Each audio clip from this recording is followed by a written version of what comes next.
Dengan regulasi ya, keputusan Menteri Perhubungan nomor 68 tahun 2002 sebetulnya tidak perlu dibuat karena peraturan Menteri nomor 20 tahun 2019 itu sudah mengakomodir kemungkinan kenaikan biaya operasional akibat misalnya harga BBM yang naik gitu. Karena di situ ditetapkan batas atas yang sudah ada ring untuk menaikkan.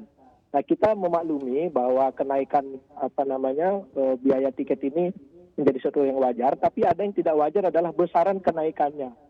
Karena besaran kenaikan ini rata-rata itu naiknya 100% dibanding dengan beberapa waktu yang lalu. Misalnya di jalur rute Jakarta Lombok ya, itu beberapa maskapai kan harganya sekitar 700-800. Nah, sekarang ini sudah di atas 1,5, 1,7 begitu. Ini kan kenaikannya terlalu tinggi. Padahal kalau kita menggunakan ring batas atas di Peraturan Menteri nomor 20 tahun 2019 itu sudah mengakomodir kenaikan BBM ya. Tapi ini kenaikannya yang tidak wajar. Padahal kita tahu bahwa kenaikan BBM itu berpengaruh sekitar 40-40% biaya operasional yang bersifat langsung begitu. Jadi sebetulnya kita wajar menganggap naik, tapi besaran kenaikan ini ada beberapa rute yang menurut kami tidak wajar. Karena di peraturan keputusan Menteri yang tahun 2022 ini itu bisa dibolehkan di atas 20% di atas harga batas atas itu bagi pesawat yang menggunakan propeller ya, bukan yang bermesin jet gitu. Kalau mesin jet kan 10% maksimal.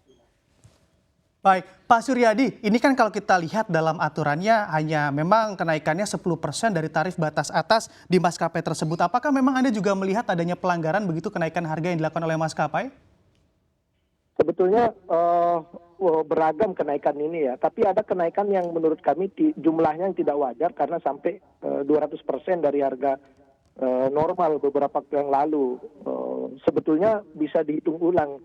Maksud saya gini, tidak perlu ada keputusan Menteri nomor 68 tahun 2022 yang memberikan kelonggaran untuk naik sampai 10%, bahkan 20% ya untuk pesawat propeller itu 20%.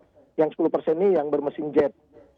Karena di Permen nomor 20 tahun 2019 itu sudah mengakomodir ketika terjadi kenaikan harga BBM, itu boleh menaikkan harga pada batas atas. Dan kalau kita buat simulasinya sebetulnya masih dalam ring batas atas di 2019 gitu. Tidak perlu ada regulasi baru karena ini jadinya dua kali dihitung. Dalam Permen 20 2019 itu kenaikan harga BBM sudah diakomodir.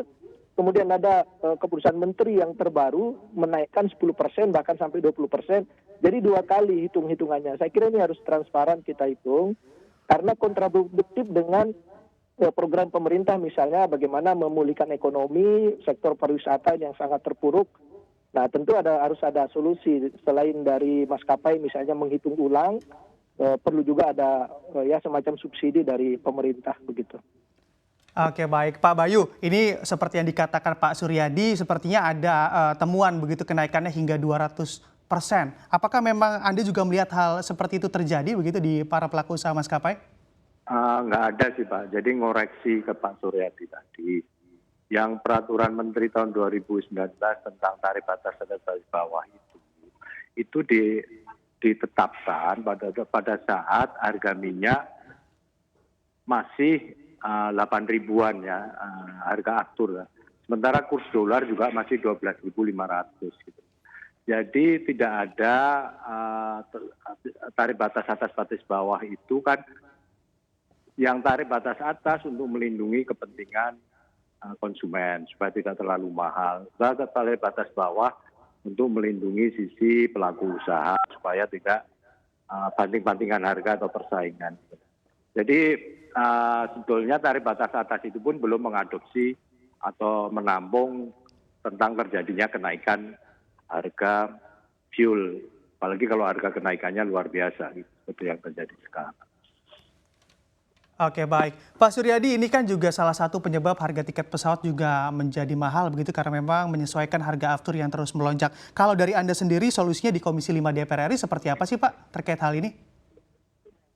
Sebelum itu saya sampaikan sebetulnya yang 200% kita maksudkan kenaikan ini bukan berdasarkan batas atas ya, tetapi berdasarkan harga yang diberlakukan beberapa waktu lalu. Misalnya salah satu maskapai itu harga tiket Lombok Jakarta sekitar 700-800.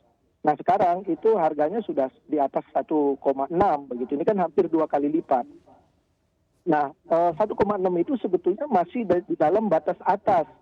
Nah maksud saya kenaikan jumlah besaran kenaikan ini yang terlalu tinggi. Sebetulnya tanpa ada melebihi batas atas pun itu masih dalam ring yang diakomodir dalam Permen nomor 20 tahun 2019. Karena di situ ada komponen kenaikan bahan bakar itu masih dimungkinkan di situ gitu. Karena masih dalam ring batas atas. Nah, itu yang pertama.